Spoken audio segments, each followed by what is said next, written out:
So in yesterday, there was a press conference between Peter Obi, Atiku, Amaechi, David Mark. They had a press conference sending a direct message to the present government. I will spend less minutes than the last speaker. No, because he's done a summary of what I wanted to say. All I wanted to say is that Tinubu is not our problem. The problem is the opposition. We are our own problem. When the opposition is ready, Nigeria will do what? Nigeria will change. Okay. The first thing you must know is that we must separate ourselves from the government in power. We must show the difference. I will repeat what I said in one of these conferences.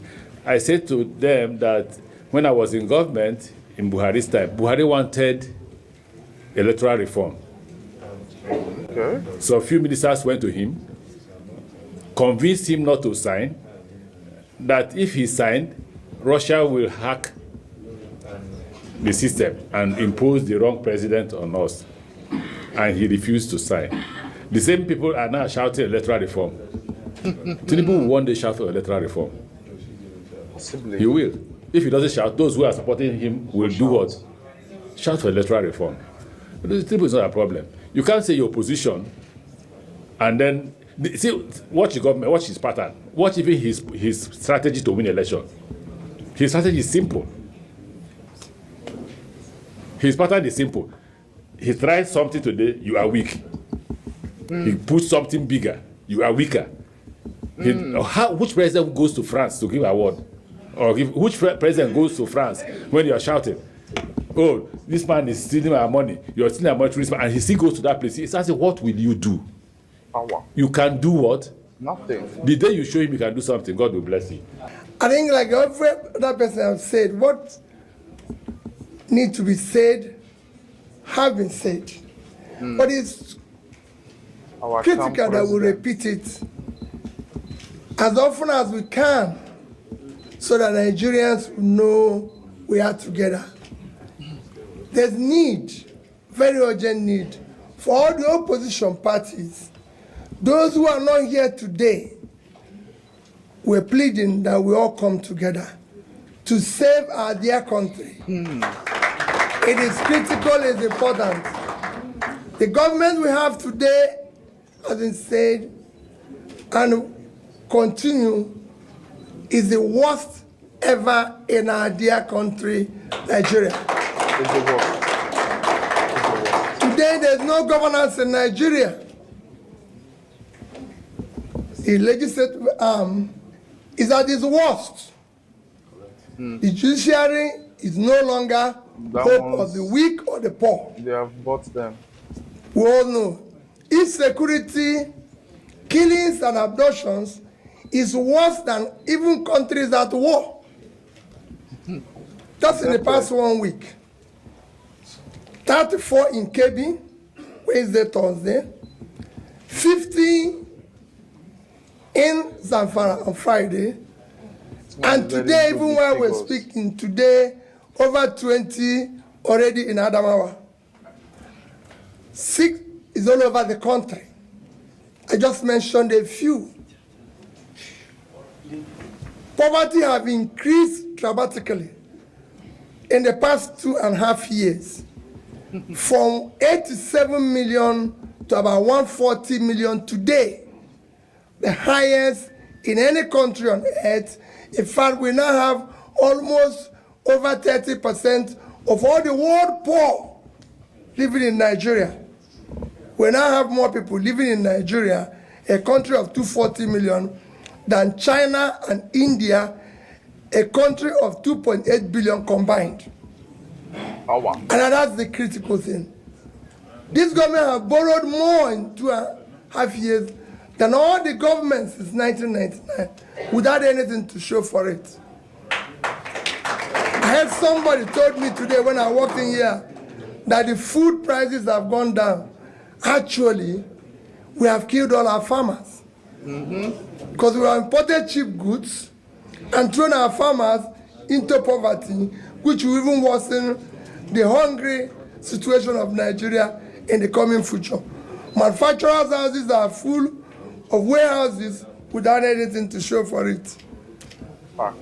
So we're in a crisis Crisis. that everybody have to come together to save the country. And I thank those who have started this journey of our coming together, all the opposition parties, all our appeal that, yes, we, the masses of Nigeria, have to rise up now, because this situation we are allowed to continue will take its revenge on all of us and our children tomorrow. Your Excellencies, distinguished ladies and gentlemen, I think we have sat long enough. We are fasting. Let me start This man. with the speech of the chairman of NNPP.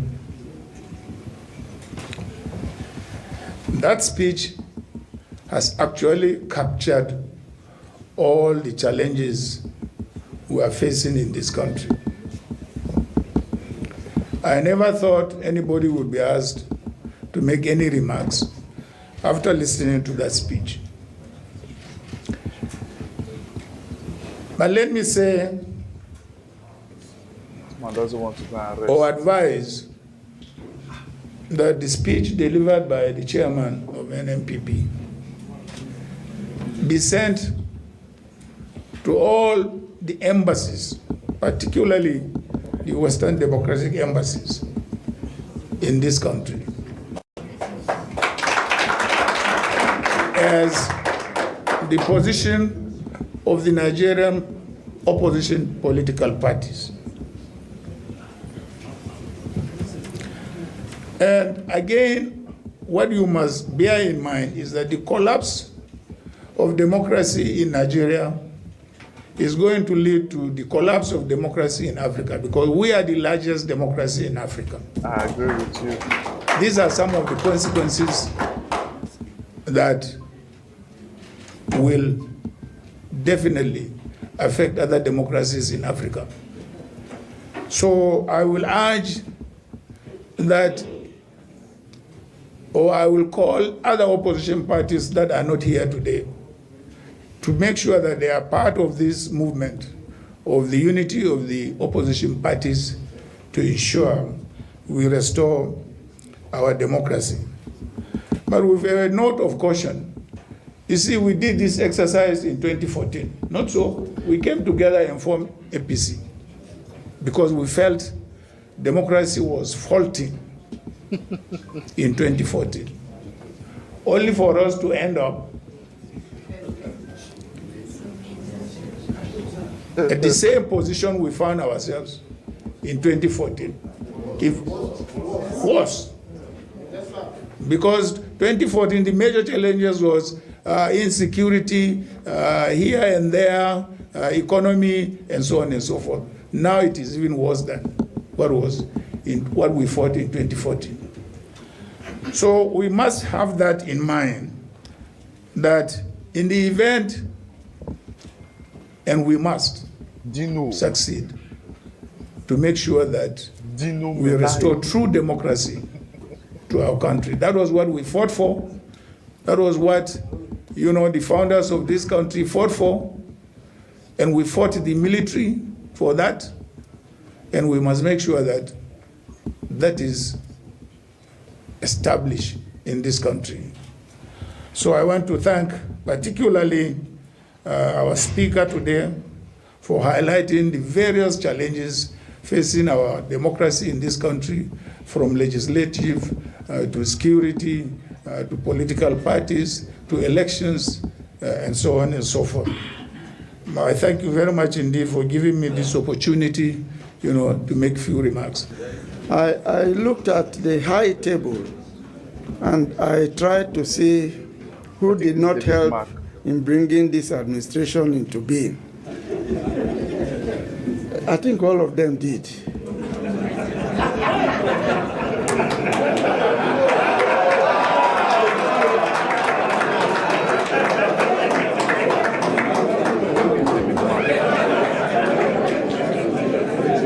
Well, they are paying the price now. Don't be small. See, for us Christians, they say there is no repentance without penance. So this is the penance they're doing for the government they installed themselves. I want to appreciate my colleague, the chairman of NNPP, for the wonderful delivery that he did on behalf of all of us Nigerians. I want to ask a basic fundamental question to those who are followers and who are shouting continuation of this administration. What is the problem with transmitting results instantly? Why is it a difficult issue? Why is it Unless difficult? there is something there that the rest of us don't know. And of course, there must be something. Why? We can see it from FCT election. Again, the second issue is, why do you dabble into political parties' mode of selection of their candidates? What is the problem? Why do you want to be a party to it when you are not? You see, in my place, they say if you are not a member of a dancing group, don't be criticizing those who are dancing, that they are not dancing according to the drum. Leave the political parties, let them select their own people. It is not part of your business. The other issue is the level of thuggery that has been introduced into politics now. It has never been this much. We haven't started campaign, and now you can imagine what will happen when we start campaign. The only reason that APC is desperate is because they're sure they cannot win the next election in a free and fair contest. They know. Well, their desperation won't take them too far. As you heard from the address, we're prepared for the shenanigans that they're coming up with. Okay. We will defend our votes and we'll make sure that our votes count. We have learned lessons from FCT election. It's a hard lesson though, but we've learned it the hard way. But I just want to assure Nigerians, position will stand for the truth, we stand for justice, we stand for free, fair, transparent, credible election.